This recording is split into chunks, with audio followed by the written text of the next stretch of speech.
Hi students, आज हम discuss करेंगे यूनिट सेल में, मात्रक कोष्ठिका में, या हम कह सकते हैं इकाई सेल में घटक कणों की संख्या की गणना।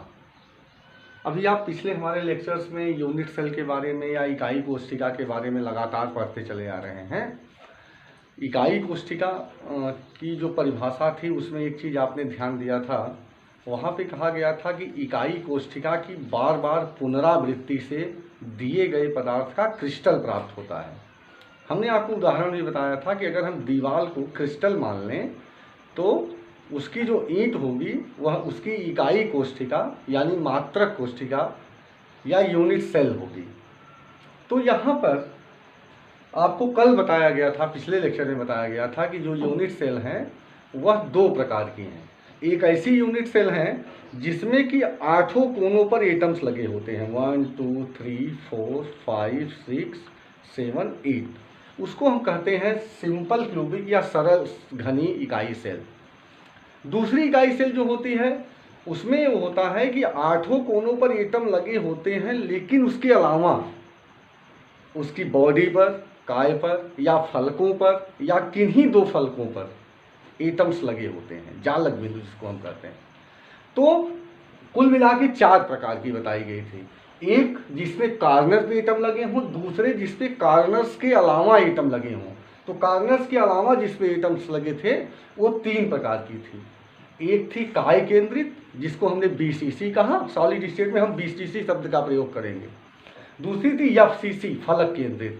तीसरा था एंड सेंटर्ड, किन्हीं दो फलकों के बीच, इस फलक पर या इस फलक पर या इस फलक पर या इस फलक पर। लेकिन हमें यहाँ पर एनसीईआरटी में 12th लेवल पर 3 यूनिट सेल के बारे में पढ़ना है। तो पहला है हमारा सरल घनीय इकाई सेल यानी SC, simple cubic unit cell. अब हमें कणों की संख्या निकालनी है। आप हेडिंग पे ध्यान दें, एक इकाई सेल में घटक कणों की संख्या की गणना। आगे हम यूज करेंगे जेड का, इसको हम जेड से रिप्रेजेंट करते हैं। तो घटक कण क्या है? घटक कण परमाणु भी हो सकता है, आयन भी हो सकता है और अणु भी हो सकता है। जैसा कि क्रिस्टल बना हो, जिसका उसके घटक जो हो उसी प्रकार का घटक कण होगा। तो अब ये 3 प्रकार की हैं, यहाँ पे हमें पढ़नी है। और हमें क्या निकालनी है? फिर से ध्यान दीजिए, घटक कणों की संख्या की गणना यानी जेड। अब यहाँ पे देखिए कुछ कैलकुलेशंस किए गए हैं, नॉर्मल कैलकुलेशंस। यहाँ पे लिखा है पहला सरल घनीय इकाई सेल यानी सिंपल क्यूबिक यूनिट सेल। तो यहाँ जेड, इसका जेड हमें निकालना है। अब बहुत ध्यान से आप देखेंगे, आपको अच्छे से समझ में आ जाएगा। जैसे मान लीजिए ये सरल घनी इकाई सेल है, हमने आपको बताया था कि 1 2 3 4 5 6 7 8 8 कार्नर्स पे एटम लगे होंगे, 1 2 3 4 5 6 7 8। लेकिन अब यहाँ पे जेड निकालने के लिए हम क्या रहे हैं? For Z, Z for SC, simple cubic के लिए जेड का मान हमें निकालना है। तो हमने कहा किया 1/8 गुणे 8 = 1। माने हमारा उत्तर क्या हुआ कि सिंपल क्यूबिक में जो कणों की संख्या है यानी घटक कण, परमाणु, अणु या आयन, उनकी संख्या या उनका योगदान, कहीं कहीं किताबों में योगदान शब्द दिया है, तो वह क्या है? 1। लेकिन हमारे बच्चों को एक प्रॉब्लम आएगी, वो बोलेंगे सर ने कहा कि 1/8 गुणे 8, तो 1/8 क्यों किया? अब आप इसको समझें।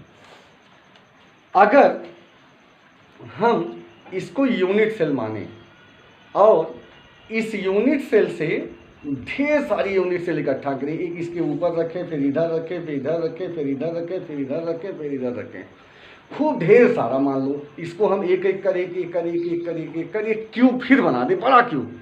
छोटे क्यूब से क्या बना दें? बड़ा क्यूब। तो आप ये बताएं हमें बच्चों कि छोटे क्यूब में जो कार्नर्स की संख्या होगी कितनी होगी? 1 2 3 4 5 6 7 8, 8 होगी। और जो बड़ा क्यूब बनेगा उसमें कितनी होगी? 8। आप फिर से समझ लें, छोटा क्यूब जो है उसमें भी कार्नर्स की संख्या कितनी होगी? 8। अगर उस छोटे क्यूब से हम खूब बड़ा सा क्यूब बना दें, ढेर सारे छोटे छोटे क्यूब इकट्ठा कर दें, तो भी जो बड़ा क्यूब बनेगा उसमें कार्नर्स की संख्या कितनी होगी? 8।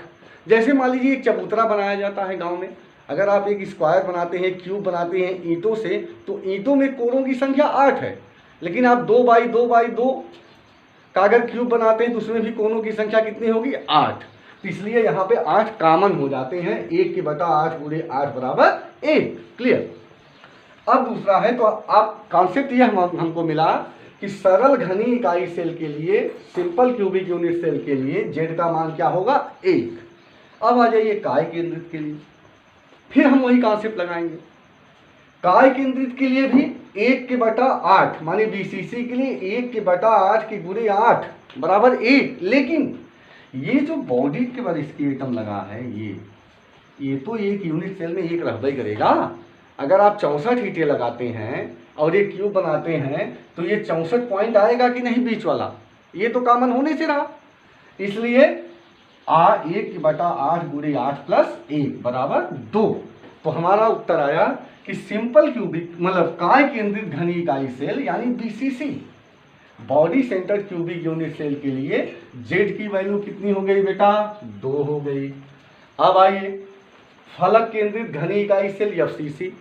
एफसीसी में आपको पढ़ाया गया है कि 1 फलक, 2 फलक, 3 फलक, 4 फलक, 5 फलक, 6 फलक है। लेकिन आप यहाँ देखिए कि फलक केंद्रित घनी इकाई सेल एफसीसी के लिए लिखा है Z for FCC 1/8 into 8 plus 6 into 1/2। Point यहाँ ध्यान दें, 6 इंटू 1/2। एक सामने वाला दोनों कॉमन हुए कि नहीं? ये सामने वाला कॉमन हुए कि नहीं? ये सामने वाले हुए कि नहीं? हो गए ना। इसलिए 6 की गुणे 1 के बटा 2, तो 1 प्लस 3 इक्वल टू 4। ये है यूनिट सेल जो आपकी तीनों हैं, उसमें इकाई सेल में घटक कणों की संख्या की गणना। तो आप फिर से ध्यान दें, सरल घनी इकाई cell, simple cubic unit cell या आद्य घनी एकक कोष्ठिका के लिए जेड का मान 1, क्योंकि 1 के बटा 8 के गुणे 8 बराबर 1। काय केंद्रित घनी इकाई सेल बीसीसी के लिए जेड का मान बीसीसी के लिए 1 के बटा 8 गुणे 8 प्लस 1 बराबर 2।